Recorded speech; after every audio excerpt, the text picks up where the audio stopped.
Ya, kita mulai ya. Bismillahirrahmanirrahim. Assalamualaikum warahmatullahi wabarakatuh. Waalaikumsalam warahmatullahi wabarakatuh. Alhamdulillah hari kedua puasa ya. Semoga yang menjalankannya mendapatkan amal ibadah, sehat selalu dan terus semangat ya. Oke.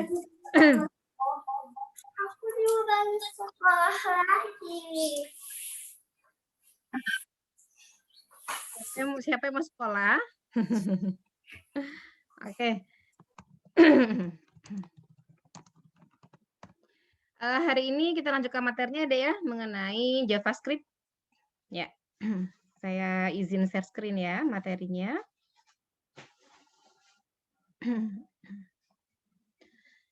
Oke, semoga sudah terlihat ya. Sudah terlihat belum? Sudah, Bu. Ya.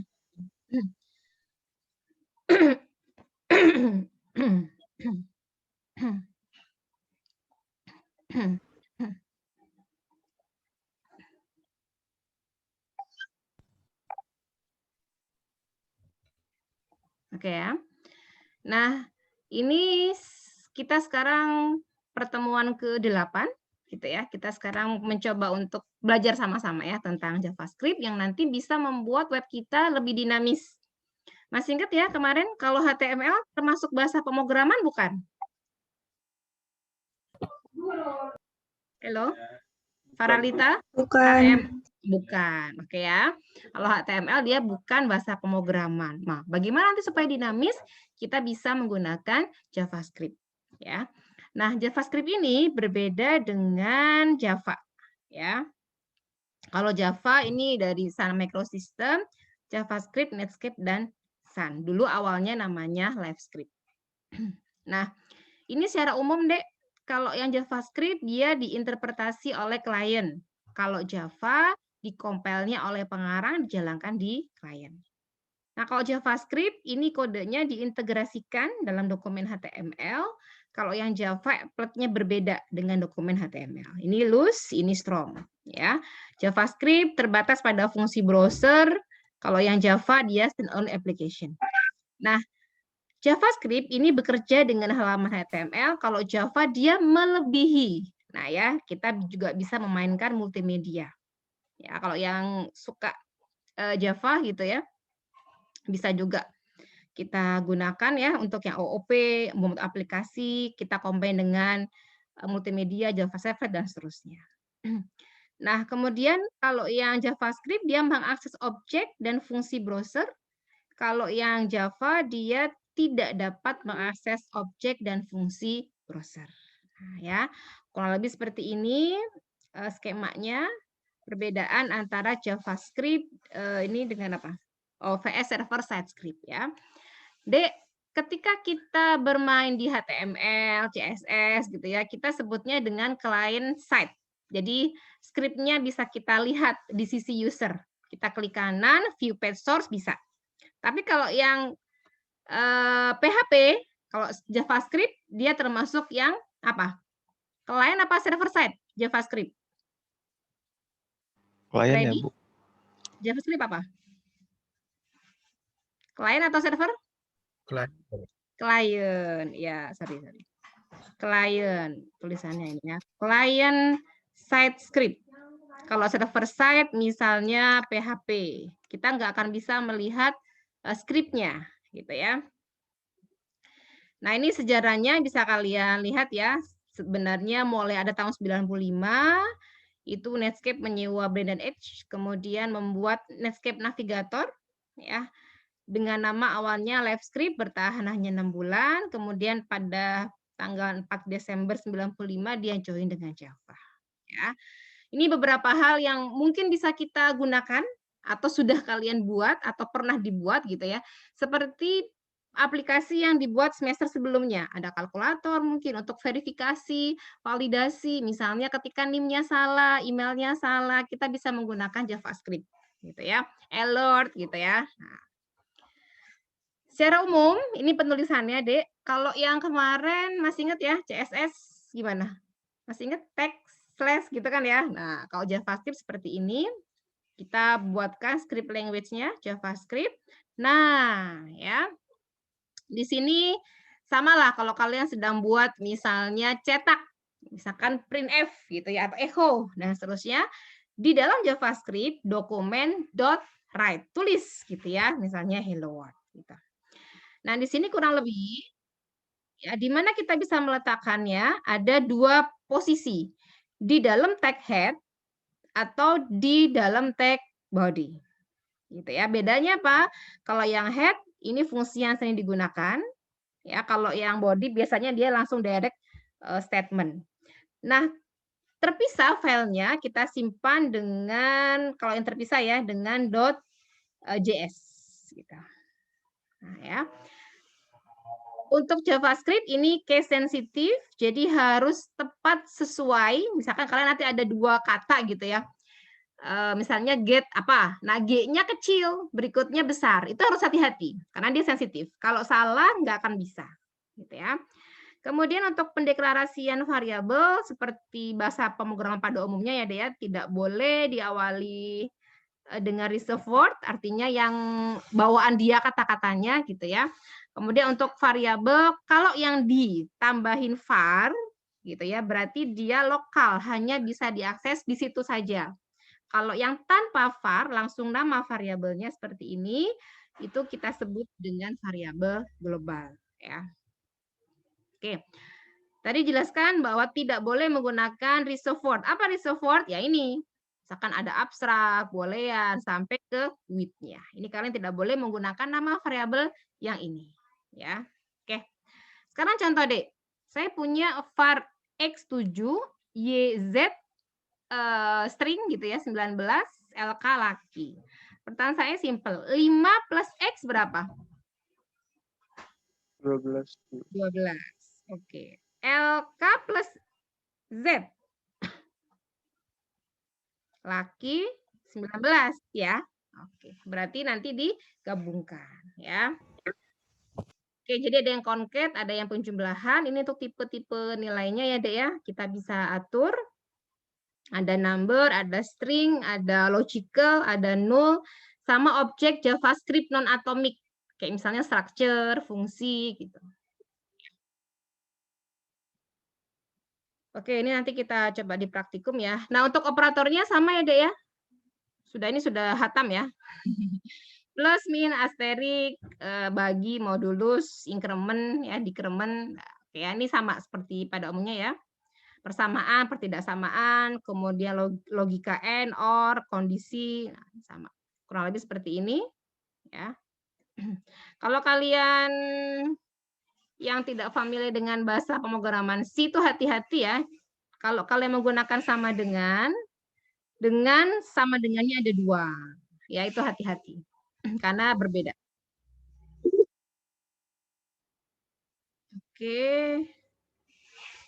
Saya lanjutkan ke sini. Nah, udah kelihatan deh? Halo? Sudah, Bu. Kelihatan, Bu. Suara kalian kok kecil ya di saya ya? Nah, cek. Sudah? Dengar, Bu. Terdengar, Bu. Nah, nanti kita akan coba bermain ya dengan objek-objek ini. Kita gunakan misalkan untuk kalender atau untuk waktu yang apa di real time, misalnya 8.00 terus dia jalan 8.01, 8.02 gitu ya. Kita bisa menggunakan JavaScript. Nah, untuk objeknya ini tadi contoh penggunaannya ya. Kita bisa menggunakannya built-in object. Ya, ada string object, date object, kemudian ada math object. Yang kedua ada HTML object, yang ketiga ada browser object. Ya, kita lihat contohnya. Tadi sudah ya untuk yang variabel. Nah, yang pertama string object. Ya, dia hanya punya satu properti yaitu panjang. Nah, untuk metode terbagi menjadi 3 kategori, yaitu manipulasi isi string, manipulasi view, penampakan maksudnya ya. Yang ketiga, konversi string ke dalam dokumen HTML. Nah, contohnya gini. Ini tadi saya bilang ya di awal, dia sensitif. Jadi, kata pertama dia kecil, kata keduanya add, ini ada add ya, car add. Nah, ini besar. Hati-hati nanti kalian pada saat menggunakan fungsi-fungsi ini. Index of, last index of, substring, to lowercase, lihat T-nya kecil, L, C-nya besar. Jadi yang kecil yang pas di awal aja ya. Contoh. Nah, ya. Saya punya teks, kalian perhatikan di sini. Netscape Navigator, ini ya. Nah, indeksnya kita mulai dari 0. Jadi misalnya N itu 0 ya. Nah, jadi ini kalau kita buat N0, E1, T2, dan seterusnya. Dia ngambil karakter yang ke berapa ini? 0 ya, car add. Berarti siapa yang muncul, Dek? Return value-nya adalah N. Kemudian Netscape Navigator car add 10. Apa yang dia kembalikan nilainya 10 itu kan berarti 0, 1, 2, 3, 4, 5, 6, 7, 8, 9, 10. Berarti A. Gitu. Ya. Index of berarti indeksnya. Misalnya index of scape. Berarti yang ini kan. Yang pertama S-nya. Berarti 0, 1, 2, 3. Nah, 3 ke sini. Ya. Last index of sama. Kemudian substring. Substring ini sama dengan fungsi teks di Excel. Masih ingat ya? Meet. Nah, mirip seperti itu, ya. Oke. Kita lihat di sini Netscape Navigator dot substring 07. Berarti dia 0 ya, 1 2 3 4 5 0 1 2 3 4 5 6 7. 7-nya kan E. Tapi di sini kurang dari, kalau ini ada X sama Y, gitu ya. Dia akan ngambil mulai dari 0 sampai kurang dari Y-nya.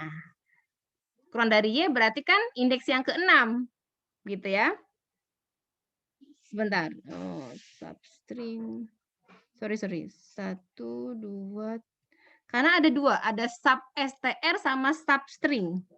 3, 4, 5, 6, 7. Sorry, kalau ini mengambil dari yang ke-0 ya sebanyak 7 karakter. Ya. Oke, substring. Nanti kita coba ya di praktikum sub str sama substring.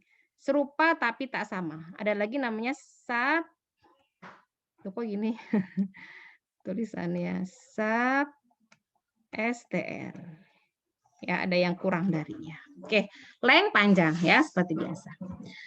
Oke, dan ini fungsi-fungsi yang ada di JavaScript ya. Kalau kemarin kita HTML itu kan bold pakai B gitu ya. Kalau di JavaScript bold, nah dikasih pasangan kurung gitu ya. Oke, contohnya seperti ini. Saya punya variabel BSTR ya, tulisannya tebal. Maka pada saat kita gunakan cetak ya dokumen.write, ini BR buat ganti baris, ini teks, dia ngambil BSTR bold gitu. Ini sebenarnya sama dengan fungsi apa, Dek? Sama dengan fungsi B gitu ya, tebal gitu ya. Teksnya adalah tebal /B gitu ya. Tutup kurung. Nah, gitu ya. Terus yang kedua, masih ingat nggak kalian tag anchor? Masih ingat di HTML yang ada crash-crashnya? Masih ingat nggak? Kalau kita klik gitu ya, kalau kita klik dia di page yang sama, kemarin kita praktikum itu ada EKW, informatika, komunikasi. Kalau saya klik informatika, dia menuju ke bawahnya. Masih ingat ya? Ingat, Bu. Ya, nah ini kalau di dalam JavaScript itu seperti ini, ya. Jadi ini saya punya variabel rank 4 str, satu lagi ring 4 tar, gitu ya. Nah ini anchor-nya berarti yang dirujuk ya. Nah ini lokasinya crash-nya. Jadi ini sama dengan ahref-nya, gitu ya. Ini sama. Kalau yang ini sama dengan name-nya, gitu. Hanya berubah penulisan aja. Oke. Nah, ini perbandingannya. Misalnya ada metode name-nya anchor. Nah, kalau di dalam JavaScript penulisannya seperti ini. foo.anchor gitu ya. Kalau di HTML a name Nah, gitu ya. Contoh lagi, bold. Kayak tadi, full teksnya dot bold, gitu ya. Kalau dalam HTML, B, gitu. Ya. Berikutnya, math object. Nah, kalian perhatikan ini contoh-contohnya. Math dot property name-nya, gitu ya. Kalau misalnya math dot method name-nya harus ada parameternya. Ini materi dasar matematika ya, semoga masih ingat. Langsung contoh aja ya. Nah, ini. Kalian perhatikan di sini, M-nya besar. Contoh metodnya ABS, absolute, math.abs. Ya, buat absolute dia minus 79. Maka nilai yang dikembalikan adalah 79. Ini. Gitu ya.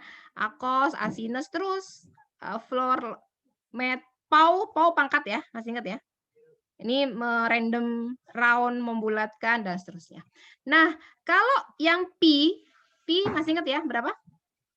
22/7 atau 3,14. Nah, ini PI-nya besar semua. M-nya besar, math.PI, PI-nya besar.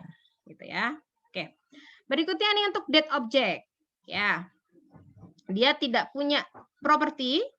Nah, contohnya ketika kita definisikan new date, gitu ya. Nah, ketika kita mau mengambil, ini contohnya ada nggak ya? Lupa saya. Nah, ini ya metodenya. Get date, get day, get hours, menit, dan seterusnya. Set sama. Jadi G sama S-nya kecil semua, berikutnya besar. Ya, misalkan nanti kita mau buat jam digital gitu ya. Kita buatnya pakai date object. Oke, kemudian window object. Nah, ini yang barusan kita gunakan. Sebenarnya bentuknya seperti ini, Dek.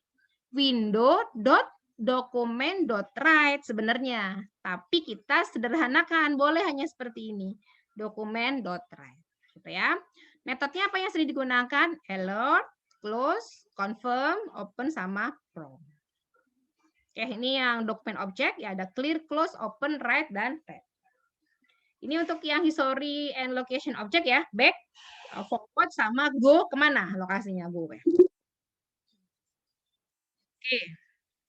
ada pertanyaan sampai sini? Dikit lagi ya. Ada pertanyaan? Cukup. Oke, lanjut ya dikit lagi. Nah, ini perbedaannya, Dek. Tadi sempat saya singgung di awal, gitu ya. Nggak bisa.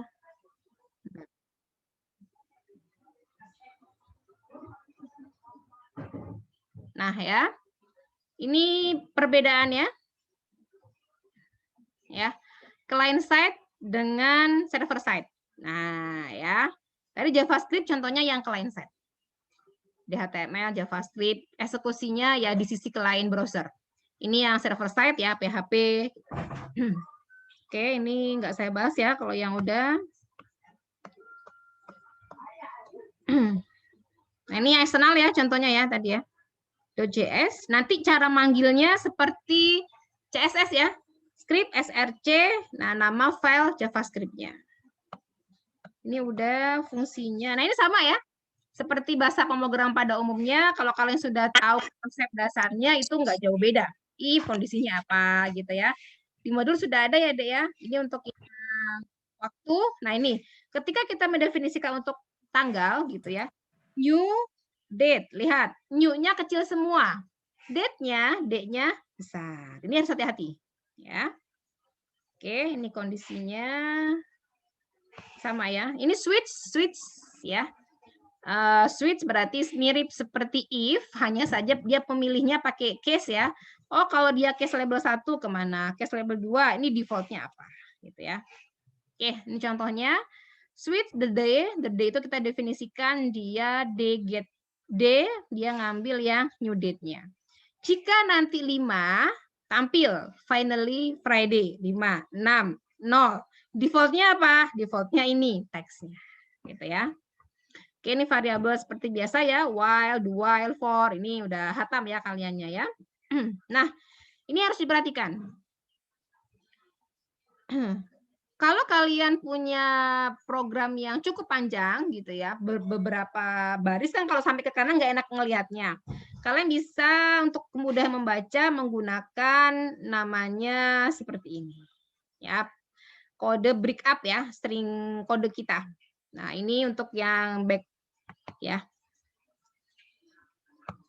Nah, kemudian kalau ingin menuliskan karakter khusus, kita nggak bisa langsung. Kayak misalnya tanda ampersand gitu ya, tanda kutip 2, itu harus kita dahulukan dengan backslash-nya. Gini. Kalau ini kan slash, ini kebalikannya ya, backslash. Gitu. Sebelum simbol tersebut. Gitu. Oke, ini tadi sudah ya untuk ya. Nah, ini untuk array ya. Contoh penulisannya seperti ini, sama dengan bahasa pemrograman yang lainnya, nggak jauh beda. Jadi sudah ya, date object. Oke, cukup sekian materi JavaScript-nya. Sebenarnya minggu ke-6 kalian sudah praktikum sedikit ya, JavaScript ya? Sampai apa tuh? Ada yang masih ingat? Halo? Halo? Kayaknya ini deh, Bu. Apa ada tombol pas kita arahin kursornya ke sana, tombolnya berubah gitu tulisannya. Oh. Berarti pas hover ya atau pas klik? On mouse click, on mouse over. On mouse over. Oh, oke. Sip. Kalau gitu nanti praktikumnya hari ini supaya nyambung pakai Bootstrap ya. Nanti kita bisa combine dengan yang kalian miliki, yang materi sebelumnya. Untuk kebutuhan klien gimana? Ada yang kesulitan ngambil datanya? Dek, kalau kesulitan langsung WA ke saya. Misalkan gini, kemarin ada yang WA, Bu, UMKM X tidak respon, ya udah nggak usah dibuatin gitu. Kemarin sudah itu perjanjian. Jadi jangan sampai fokus ke satu orang yang tidak memberikan data. Oke? Ada yang mau ditanyakan? Cukup? Berarti, Bu, saya izin nanya, Bu. Berarti Ya, kita Bang. nanya ke UMKM ini terkait datanya ya, Bu? Iya. Soalnya kalian pikir udah langsung bakal otomatis dikasih gitu, Bu? Nah, itu dia. Kadang ada UMKM yang proaktif, ada yang enggak gitu loh. Jadi beda ya, Dea. Maksudnya gini, kliennya yang kita hadapi ini UMKM. Dalam sisi pendidikannya pun bermacam-macam. Jadi karakteristiknya macam-macam, beda dengan instansi pemerintahan yang langsung memberikan data. Misalkan tek gitu. Ini enggak. Kadang excuse-nya luar biasa banyak. Yang produksi lah, yang apa. Padahal kan itu buat mereka semua.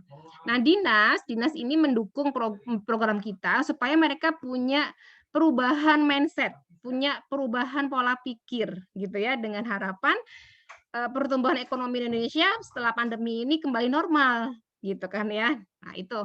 Jadi kita sebagai pengembang mencoba untuk menganalisis jikalau memang dari mereka kurang aktif, ya udah. Tapi coba dihubungi dulu ya, jangan sekali 2 kali terus di-cut, enggak. Maksudnya dicoba dihubungi dan seterusnya, perkenalkan saya bla bla bla, nama nih dari program studi ini, membuatkan web Bapak Ibu dan seterusnya. Kalau enggak ya sudah. Gitu. Oke, cukup? Tapi nanti konfirmasi ke saya dulu ya. Karena ada beberapa yang sudah WA ke saya komunikasi yang di grup dia nggak bales, ya sudah gitu loh. Sudah ya? Ya, Bu. Oke, sip. Iya, Bu. Terima kasih. Oke, cukup ya. Kalian ada kuliah lagi. Saya akhiri kuliah pada pagi hari ini. Semoga ada manfaatnya. Terima kasih. Assalamualaikum warahmatullahi wabarakatuh. Waalaikumsalam warahmatullahi wabarakatuh. Terima kasih, Bu. Terima kasih, Bu. Rekamannya saya post biasa ya. Baik, Bu. Baik, Bu.